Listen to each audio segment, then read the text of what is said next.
Hey, Southwest Louisiana, and welcome back. This is episode 3 of the Lake Charles Tackle and Gun Cave podcast. I have with me tonight Matthew from the Gun Cave, as always. And tonight we got something special for you. We're bringing our first ever guest out to the podcast area to talk about the fishing that's going on, specifically marsh fishing, Lacassine. He's been interviewed before by the Louisiana Sportsman. It's Jonathan Gump Quinn, and I'm excited to have him on the show tonight. We're going to really dive into what's going on in the fishing world since the hurricanes, since the freeze. I know some big fish are being caught. I know a lot of people are fishing. I know he's been fishing a lot, so really excited to have our first guest. Yeah, we got a lot of good topics today. A lot of stuff to talk about, a lot of good things going on, a lot of weird things going on, but we hope that we can cover a good bit of what's going on here at Lake Charles Tackle in the Gun Cave and Southwest Louisiana as far as fishing, shooting, everything else. Thanks for tuning in. We're going to have a fun episode tonight. So, Matthew, tell me what you got going on in the gun room. What's happening? Well, things are still developing. It's times are crazy, to put it the least, with COVID still going on and everything. But one thing we want to mention today, I think people might want to know about is what kind of products to be looking for, especially in today's climate with the stuff going on in politics and just the crazy buying going on and the shortages of ammo and guns. What kind of products you should be looking for to buy, because they may be hard to get in the future, even harder than they are now. So, a lot of things that people are looking for is semi-automatic rifles, mostly AR-15 still. They're very hot items. They sell very fast. But the best thing I could say is get everything that you want as soon as possible. I would say those of you guys with wives and girlfriends, now's the time to ask for forgiveness rather than permission in most cases. We hear that a lot because you may not have the chance again very easily anyway. I remember seeing a person that passed up a deal on a gun to go talk it over and think about it, and literally came back within an hour, and it was gone. We get that all the time. It's happening a lot more. Supply is not enough to supply the market in general. So if you see a gun or just a product in general, regardless, hunting, fishing, whatever it is, jump on it as soon as possible, because it's hard to get stuff, and nobody wants to wait. And the big issue is we don't know when restock is going to hit. It's random. Even though we're getting products in, it's just not enough. So, Yeah, that's happening on our side as well. I mean, we are experiencing, things that we thought we had enough to get us through the quote unquote fishing season. We thought this craze would be over by now, but it's just not. It's not. And there's no telling of when it is going to be. But I know one thing, it's very hard to get, some things into the store as far as rods, reels, fishing line, baits. Zoom baits has really taken a toll. You're not going to find, that bait that you love to throw all year. And this is a good year to where if you do find it, grab it. Yeah. Grab more than normal, stockpile a little bit of it. If you don't have it, this is the year to try something, new. We're bringing in a lot of stuff to kind of supplement. If we're out of this certain color, we'll have it in this brand, hopefully. But a lot of things are drying up across the board. Yeah. Our rods that we normally carry, they're a lot harder to get. So we're bringing in new rods. I'm very excited to announce that we now carry Dobbins rods. Brand new to the store. Bought a bunch of them because there's just not other rods out there. Yeah, and you guys just got those in recently. We just got them in recently. Yeah. I can tell you that the staff is loving them. I love the way that they feel. They're priced right. They got a good warranty, which I know everybody likes. We're very excited about this new line to bring. And are they moving pretty fast? I mean, people. Yeah, they're going quickly, just like everything. Just like everything. It's really has nothing to do with how excited we are about it or how good it is. It's just there's a lot of stuff that's not in stock, so you might have to zig and zag and get something else. Try something new. That you I know we've been beating this dead horse in this podcast, but it's not getting any better on the side of getting stuff in. I know that we're being hopeful, and we are getting stuff. It's not a complete desert out there, so don't take this negatively. But Yeah, well, every week you guys are getting new rods and reels. We're getting brand new guns that we've never gotten before that people are enjoying to see. Guns that we never thought people love so much, and they're taking all of it. And I mean, that is, I would say, I hate saying that there's positives from COVID because COVID was no fun, but Well, imagine we wouldn't be carrying the Dobbins rods if it Yeah. wasn't for COVID, and we like them a lot. so many new products, and touching on the gun thing again, several, just to give you an idea of what products people are really going for, that I really think you should look for the most, especially like magazines for AR-15s, especially with the political stuff that's going on. Regardless of what happens, you want to get your products now before you lose the chance. Any semi-automatic pistols, we have a lot in stock too. We get handguns in pretty much daily. ARs are still coming in, even though it's not quite enough. But we do, regardless of the stock issues, we still have a lot of good inventory in stock. I have heard, compared to other places and online, which it's crazy to say that online is drying up quickly. Who would have thought? But even Academy, we get people saying, oh, well, we have more guns and products than Academy does, and we're a lot smaller. But we still got a good selection regardless. So, yeah, come check out what we got in stock in the Gun Cave. And get it while you can. I know that there's been a lot of new product coming into the store as of lately. Come check us out. Come look at the new stuff. I know Matthew's been getting some new stuff in as well, just like us. So, well, we have a new pistol that Smith & Wesson just released, the new M&P Shield Plus, which is basically like the regular Shield, just 13 round capacity. It's kind of like the SIG 365, which is our number one selling pistol. So now Smith & Wesson has thrown their hat in the game of the double stack small pistol. That's going to be a huge hit. So keep your eyes out for that one. What's the price point on that? Right about I want to say about $530 to $550. Yeah. So it's right there with the Springfield Hellcat, the SIG 365. Perfect. Those are two of our top pistols, and the Smith & Wesson Shield Plus is going to be right there with it. Holds 13 rounds out the box. So now you get this really small pistol, just like the others, that holds double the capacity of its predecessor. And that seems to be the move in the gun world. They're all moving that direction, and it took Smith & Wesson a couple years to get there, but I think they have a slam dunk on their hands, and a lot of people are going to like it. Better late than never. I know with most people, you don't always have to be first to the game to really knock it out of the park. So really cool to be seeing some new guns come in. So regardless of all the craziness going on, these companies are still innovating and coming out with new products for everybody. Which I would say is a big positive. Yeah, I mean, that means they're still working for us, for the customer. Absolutely. They're keeping their eyes out for what we want. So new stuff still coming in, more stuff coming in, because we're doing the same thing that we're advising you to do.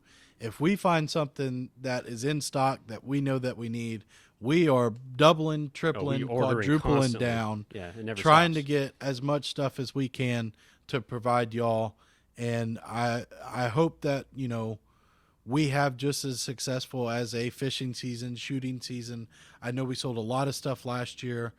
It doesn't look like it's slowing down too much, and not at all. We're trying to bring in some really cool stuff. So come check all that out. I know the new guns are coming in. We're doing a lot of cool stuff. We're seeing a lot more people in the store, which is awesome. We love seeing y'all come in and shop. We love, the questions that we get asked daily. We're here to help as much as we can. So we love seeing new faces too. Looking forward to a big year this year, just in the outdoor industry. So all good news on that front. But with that, I know you want to go over some of the stuff that's coming with new customers and things like that, just so we can kind of get that out there. Yeah, so we also want to help educate our customers as best as possible on various things, but we're getting a lot of new customers in who are unfamiliar with firearms and hadn't really handled them much, aren't quite up to date with proper etiquette. So we just want to make some points to people out there, and maybe you can kind of help spread the word. of, if you want to bring a gun into the store, let's say you have a holster you're looking for a pistol, you want to bring a rifle in to get a scope mounted, something like that, or you need to show us something on the gun for an accessory, just how to bring the gun in properly and how to be safe. And that's the only thing we're concerned about is your safety, the customers in the store, and of course, the employees here. So basically, anytime you bring a firearm in pretty much any gun store, it's generally good practice to notify the salesman, typically in the entrance, that you want to bring a firearm in, and let the employee handle that accordingly. And in our store, we'd prefer to check the gun at the counter, make sure that it's unloaded for everybody's safety, because we don't want anybody just coming in with a gun to show us. And I'm not talking about concealed carry. Correct. Or defensive pistols. If you're carrying concealed, that's fine. You keep it on you and no problem. But if you want to show us a firearm for us to help you work on or get a product for, just be sure and check with the guys at the front counter. Let them know you have a firearm. Let the employees take control of the firearm to check it and then escort it around the store for you. It's just good practice. That way everybody's safe. We know the gun's clear. And it's good for everybody. It keeps everybody at ease. Yeah, and just make sure that it's unloaded. Absolutely. So, of course, and a lot of people think it's common knowledge, but it's something often overlooked. You could have a gun that may not have something in the chamber, but you have a loaded magazine next to it it's still, or even in the gun, and say it's not chambered, it's still loaded in that sense. So all ammunition to just leave in your vehicle, there's no reason to bring live ammunition with a firearm under any circumstance. Unless you're carrying it. Unless you're carrying. Yeah. And speaking of carry, of course, if you're carrying a firearm and it's in a holster, the most important thing, too, is that it stays in the holster while you're shopping. And I'm talking about defensive pistols or carry pistols. Correct. If you want to show us something on your carry pistol, then we can escort outside. We can unload the pistol in your vehicle and then bring it in to show us that way. But any holstered pistols just keep in your holster at all times. We get that a lot. People get excited. It's like, I got a new gun. I want to look for a holster for it, and they pull out their carry pistol, which is just not safe practice. Absolutely. And with the evolution of new people buying firearms and things like that, it's good to kind of go over these things. You can never be too safe with firearms. It's just a good thing. And a lot of people don't get exposed to this, so they don't really know. So we hope that you take this in a positive manner and just kind of what we're looking for as far as the safety of the gun cave and how to come check in a weapon, or if you're carrying. We hope that you take these tips. If you look at our store, you could see that we added some new signs to kind of get more of a procedure for when you need to bring guns in for any type of checking, scope mounting, anything. Which is pretty regular. We get it every day, and we're glad to see it and hope that people keep doing it. We just want to make sure everybody knows that there's certain precautions to take, and if you're not sure what to do, just play it safe. Safety is key. We'd be happy to go outside to check your gun in the vehicle or anything we need to do. It doesn't really matter. We'll take care of it. I can tell you when I'm up front and a customer comes in and says, excuse me, I have a gun that I'm going to be bringing in. That extra trip might have spent him or her, an extra minute to just come in, let someone know, go out, get what they need, because then I've already told them, make sure it's unloaded. We have a case for a handgun. If you have a case that's even better, we get to go over those things beforehand. Before the gun comes in. And then everything is safe, much safer that way. So just trying to practice safety here at Lake Charles Tackle in the Gun Cave. And we hope that, we can get to, better places. Yeah, just education, that's all. Absolutely. So with that, like I said at the beginning of the deal, we have our first ever guest coming on to the show today. It's a good friend of mine. His name's Jonathan Quinn, also known as Gump. He's caught multiple big fish out of the marshes around the area.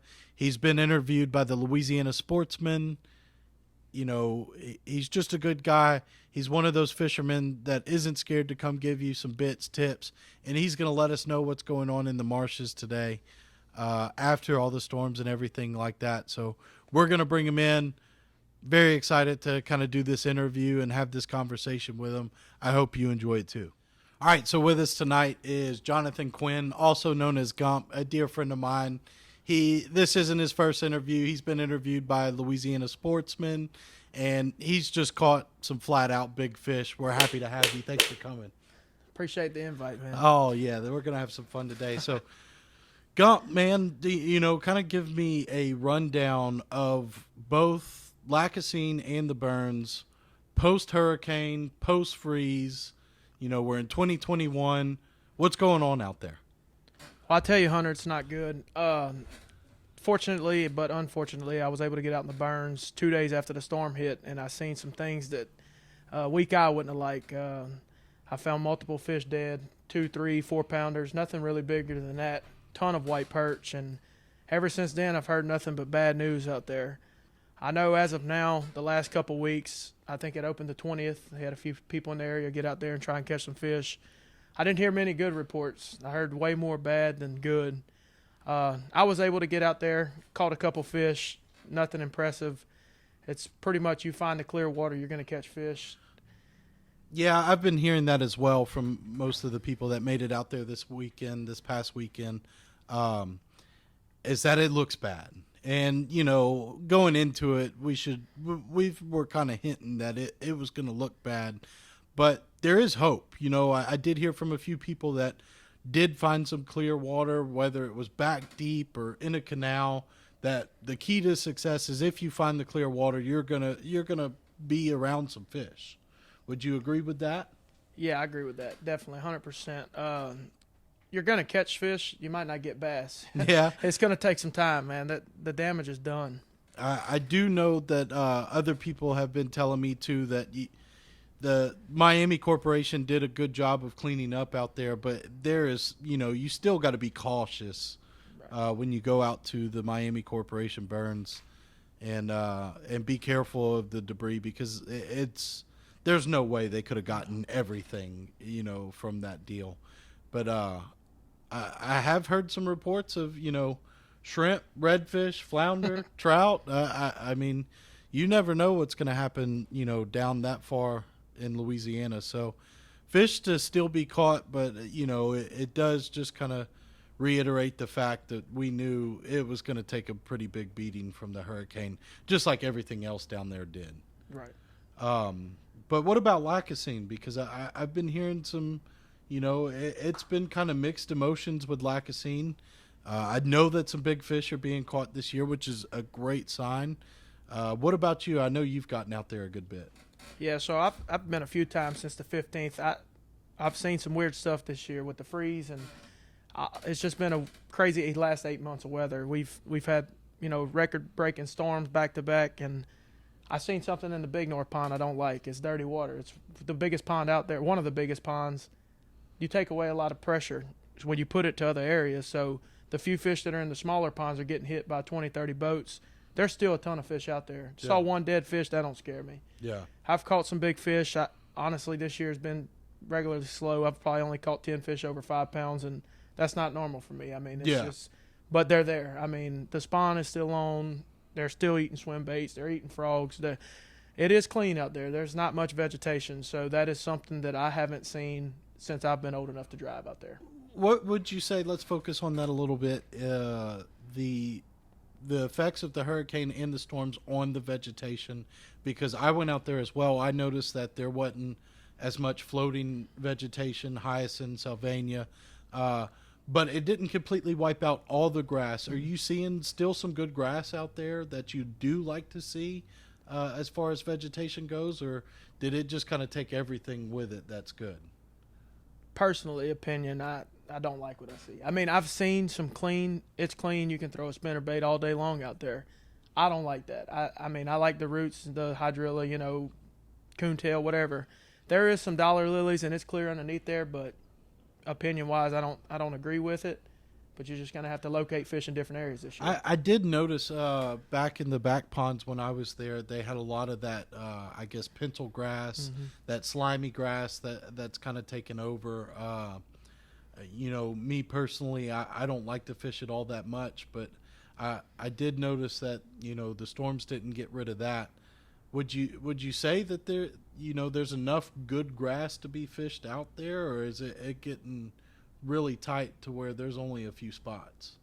Well, just as good as I do, the pressure out there is phenomenal. So it's hard to say, man. I know with that needle grass, it'll tear your trolling motor up. It's just like fishing string, man, slimy fishing string. Absolutely. But it's not something that I like.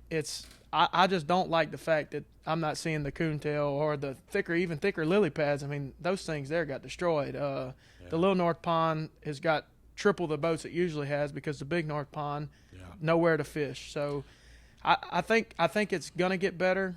The spawn may be over, but still don't scare me that you can't catch fish there. Yeah, no, I do.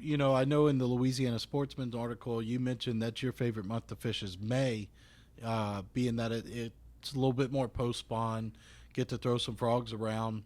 But I mean, it is odd. I do think it's going to be a good year for that. I think that post spawn will bring some fish because we've already seen some pretty big fish caught. The first couple weeks of Lacassine.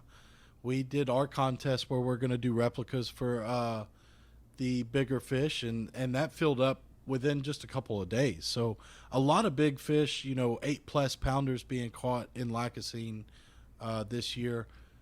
So it's a lot more hopeful than I would say the Burns is. Would you agree? No doubt. Okay. The good news with that is it's going to be clean under those lily pads. So yeah. Come May, when that fry's trying to get away, they'll be able to see your frog from deep. I mean, you're not going to have all the trash grass underneath your dollar lilies and your big lilies. Yeah. So good hope coming from Lacassine this year. Let's get into kind of, what you do when you're at Lacassine. What's your favorite thing to do? I know it's a tale across time. You got bed fishermen, you got, swim bait throwers. I know you mentioned earlier you were catching some on swim baits, but it hadn't quite got to Frog City yet. But what is someone like you looking for and doing what you do? Yeah, man. So honestly, I'm trying to find the clear water like we were talking about, and it's the pressure. If you can get in a hole that's clear and, like I said, that trash, that pencil grass isn't in there, if there's no boats in there, you get ready because you're going to catch some fish. They may not be 10 pounds, but you're going to get some good bites. You're going to catch some fish. And just sight fishing, looking around, I've seen some on fry. I've seen eggs. I've seen fish doing it. I mean, I guess it's just more of what I like to do, and that's locate clean, deep areas where there's not as much pressure. Sure. So let's act like I don't know anything about this. What is too much pressure? Let's say you pull into a smaller size pond. Is 2 boats too much pressure, or 4 boats? Like, what makes you say, like, oh no, there's too many people here, I'm going to go look for something else? Yeah. So a perfect example. Sunday the Little North Pond had 17 boats in it. That's a lot. You're casting bow to bow. You're catching the fish out the ice chest, not out the pond, man. So that's a lot. That's a big pond. It can take it because, I mean, I've seen people catching fish. Generally, you get into a pond, I don't know, a couple 100-yard radius. If there's another boat in there, I'm okay with it, but that's not still what I want. I'd rather be alone, secluded, small ponds. Bigger ponds, they're going to have people in them. You're just going to have to strive and overcome, and try to catch them fish back in the pockets and away from the traffic. Yeah, and I would imagine with the Burns not doing as good as it normally does, we'll see an influx of people in Lacassine this year, which, it's a big enough place to be able to share as long as everybody's safe and is doing what they're doing, which we try to strive for every year to be out there. So we're looking forward to it this year just because there has been some big fish caught. It's exciting to see, the first few big ones of the year, and it's coming after a year that so much stuff was damaged that, the small victories are good. So the fact that, our marshes still have fish in it, I would say we could call that a win, So hopefully we can go from this and catch some fish this year. I know you're probably looking for your first big fish of the year still. What is the biggest fish that you've caught out at Lacassine? My personal best is 10.8. I had 11.4 caught in my boat, but unfortunately I wasn't behind the stick. So, I mean, I would still consider. I'm a team guy, so Yeah. a joint effort's always. I'll give you that one. So that's. What would you say your biggest stringer of the day is? I know you got a pretty good story about that. yeah, so fortunately it was, I guess, the day after the full moon. Yeah. No wind, clear. I mean, it's everybody's dream. And I got out there with my mom, and, you know, you don't get that much. You know, your days are limited with your folks. Yeah. And we get out there and pull up 42 pounds on 5 fish, and I'm telling you right now. And we've caught more fish. I mean, it wasn't just the 5. We had You had a day. we had a day. You had Have a a day, day son. that most people dream of. That's right. That's right. And to share that with your mom, I just, Yep. as many people have you fished with in your lifetime, how much more special was it to do it with your mom? No, there'll never be another comparison. Yeah. You know, whether it be with my mom, even my dad. I mean, I would rather do it with my mom. I mean, hearing her screaming, you could hear her across Lacassine in the burns. They've had people calling me, "Is that you in Lacassine?" Yeah. So, yeah, no, it was a great day. Everything worked out perfect, and I mean, the 42 pounds, that's hard to come by. There's not many people to do it. I mean, that's what you call a mega day, even for a trophy fishery like Lacassine. So that's awesome. Everybody, this is Jonathan Quinn. When he's not fishing, he's cutting grass for Southwest Grass. You specialize in really duck hunting grass. Really, would you say? Yeah. How would you explain that business a little bit? Yeah, so I do it all. I mean, when it comes to natural living grass, I mean, I got it all. I got roseau canes. I got salt grass clumps. I got brooms. I can literally go pick you out some cotton if that's what you wanted to brush your blind with. We don't turn down many jobs. And Sure. we build blinds. We actually get blinds built. The high school helps out with that. They do a tremendous job with Jake Fontenot over there. Anything you need, duck hunting, anything really, we can hook you up. And I like to work with people. I mean, so Sure. So would you say that it was a much harder year to service duck hunters since there wasn't that much grass? Man, I tell you, there's two things. I had a lot more phone calls this year, and I found a lot less grass. So I was brushing duck blinds. That with means dead grass. business should be good. I hear you. So No, it was a great year, and I'm just fortunate enough to be able to have these people calling me to do their stuff, and taking care of them, and I'm going to take care of them back this year for sure. Well, man, I appreciate you joining us on this. I hope you enjoyed your time here. I thank you for all the information that you gave for us. Everybody, Jonathan Quinn, he came to let us know what's going on in the marsh fishing. We appreciate it. Yep, I appreciate you, Hunter. And if there's any last comment I can make, Lacassine kayakers, just kind of be careful, be curious, cautious what's coming around that corner. There's wake zones, man. Not many people, they don't abide by the rules. The burns, there's debris out there. You mentioned it, but talk to a good friend of mine that's out there. He works for Miami. They're just looking out for you at the end of the day. Absolutely. I mean, safety is the biggest thing, I advocate for it because, I had my good friend Ty Griffin that got in an accident out there. So, be safe out there. That's because you never know. It could be a split second that'll change any type of life out there. Right. And I know through my good friend. So, we want to always advocate for safety and slow down and really just we all want everybody to catch some fish, right? That's right. Catch some fish, turn the big ones back, take pictures, and go celebrate. Absolutely. So that's right. Thank you, Gump. We appreciate it, man. All right, Hunter. Thank you for having me, man. So big thanks to Gump for coming in, giving us that bit of information. It was really fun to have that and do something a little different for the podcast. We hope to do this on a more regular basis too, with more guests. Absolutely. We're still learning with this stuff. We say this every episode. We hope that you as a viewer are enjoying this because we are. We think that it is a good source of information. Tell us, what you want to see from us. If there's a certain guest that you want, I mean, I don't know if we'll be able to go get the president of the United States or, like a Kevin Van Dam or fishing, but we'll try our best to do what kind of y'all want to see. So, the first guest of many, very excited about it. Hopefully to be able to do some more other things.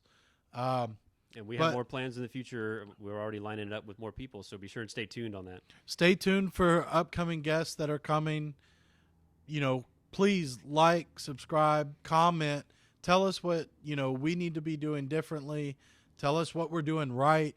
Please let us know. It takes 2 seconds to... Yeah, the more feedback, the better. Absolutely. So we can improve overall. But I do know one thing that I have gotten feedback on is the fishing report with Jeff. So this is a perfect opportunity to bring him in and let him give you a report. I know we kind of went over the marsh fishing a little bit, so it's going to be a kind of a built report off of that. It won't be as long from Jeff, but here's Jeff with yet another fishing report for episode 3. Hey guys, I'm just here to give you a little fishing report and give you a little update on what's going on around the area. Since the last time we talked on our last podcast, we had some really cold weather come through, some historically cold weather actually. And that kind of set back things a little bit as far as the fishing and water temps, but it looks like it's rebounding pretty quickly. Kind of give you an idea of what's going on as far as where the fish are biting and what's biting. I'll start off with saltwater, and on Big Lake and Prion Lake, it's kind of typical springtime fishing, which means that it's really weather dependent. If we get some days of really high winds, it just makes it tough to get out there. You can typically find some areas to get out of the wind and catch some redfish. I've heard the flounder have also been biting really well pretty much all spring so far. The flounder have been still biting pretty well down in Oyster Bayou on the south end of the lake. People are using little chartreuse and white Gulp curl-tail swimming mullets, just putting them on a 1/8 ounce, 1/4 ounce jig head and just kind of dragging them slowly along the bottom. The same baits work pretty well for redfish as well. Other things that we're hearing are soft plastics like your down south lures and your Little Johns, which are also really great baits to throw for speckled trout. This time of the year, typically your darker colors, when we get a lot of rain, the water tends to be pretty muddy. So something with some gold or some black in it. This one here, Golden Brim, is one of our top sellers. In the down south lures, the Dirty Tequila has a lot of gold flakes in it. That's another popular one. Outside of soft plastics, suspending baits are still doing really well. Both the soft dines and the hard miradines in colors with some pink in them, some chartreuse. That's always a good early season type bait to throw. And you basically throw it out and just kind of twitch it and let it sink. You can fish it a little bit faster if the fish are more aggressive. But it's a good bait to kind of throw year round, but it's especially effective this time of the year. Going on to the freshwater side of things, the marshes have been opening up recently. We've been getting a lot of good feedback what's going on around Lacassine and the Burns. In Lacassine, I've been hearing a lot of people throwing swim baits. This here's the Gambler Easy Swimmer. It's kind of a California 420 type color that's been really popular out there. Basically fishing it on a 3 or 4/0 weighted hook and just kind of swimming it. It's pretty easy fishing, very weedless, and you really need that out in the marsh. Also, some frogs have been working as well. We're selling a lot of the Live Target and the Jackal Kyera frogs, along with some other brands like the Sprows and things like that. And that fishing, as the warmer it gets, that'll even get better as far as the frog fishing goes. Other typical things that are always good to throw in the marsh, any type of small crawl like the Zoom Speed crawls work really well. Your watermelons, typical marsh colors, your watermelon reds, dark colors like your black and reds, South Africa specials, those type of colors, June bug reds, those darker colors always do well in the marsh. Also, along with the speed crawls, the Zoom Super Fluke, there's probably not a place in the world where this bait doesn't work, but it's super effective down in Lacassine and in the Burns as well. Going up to the lakes, Toledo Bend and Sam Rayburn have been kicking off lately. Hearing some good reports on the north end of Toledo Bend around the 1215 and Blue Lake area. A lot of people are catching fish on spinner baits, shallow crankbaits, and then with the spawn going on right now, they're starting to catch a lot of fish on the flukes. Yamamoto Senkos, that's another one of the most popular baits. It catches fish pretty much anywhere you go. Similar colors on that up at the lakes, your watermelon reds, some of the darker colors on the north end of the lake, your black and reds, black and blues, fishing them just really slow, catching the bedfish as they move up. As far as the spinner baits, good white and chartreuse, 3/8 ounce. That'll catch bass pretty much year round up in the shallow waters. And on the crankbaits, we're selling a lot of crawfish colors and your shad colors, gizzard shad, Tennessee shad. If the water is off colored a little bit, then you can go with something brighter, with something with some chartreuse or something like that in it. On Rayburn, the report has been a lot of the fish moving up into the grass. A lot of the same baits that I just showed that are working on Toledo are also working on Rayburn with the fish moving up to spawn. Actually, the MLF pros are up there right now, and watching the weights the last couple days, it's actually a little bit lower than I would expect it to be right now, because Rayburn had been producing really well. So I don't know if it's the fishing pressure or just a few days of post cold front weather that's kind of throwing the weights off. But on Rayburn, I've been hearing a lot of fish being caught on the same things, like I said, Cincos and flukes, but also with the grass, your chatterbaits are coming into play too. 3/8, half ounce around the grass areas, same kind of thing, your crawfish colors, and then your shads, your whites and chartreuse, both playing. And typically you would throw a swim bait or some kind of trailer on the back of that, kind of match it to the color of the chatterbait. Like I said, they're catching them, from what I'm hearing, in 2 to 5 foot of water in a lot of areas. With the fish moving up, there's a full moon coming up, so that should even push the fish up farther, and it should only get stronger with your wacky worms, your Cincos and fluke bite should only pick up from here on out for the next few weeks. So I appreciate you guys tuning in. Leave me some comments on what you're catching on and what you'd like to see, and any baits you'd like me to talk about in the future. I'd appreciate it. Thanks. So there's Jeff again. We appreciate Jeff coming in, giving us the report, letting us be in the know and the how. Also, big thank you for Jonathan Quinn, Gump, coming by, giving us the bits of knowledge that he has. Really awesome of him to take some time out of his schedule to come, let us know what's going on. Awesome for the episode as well, to do something different.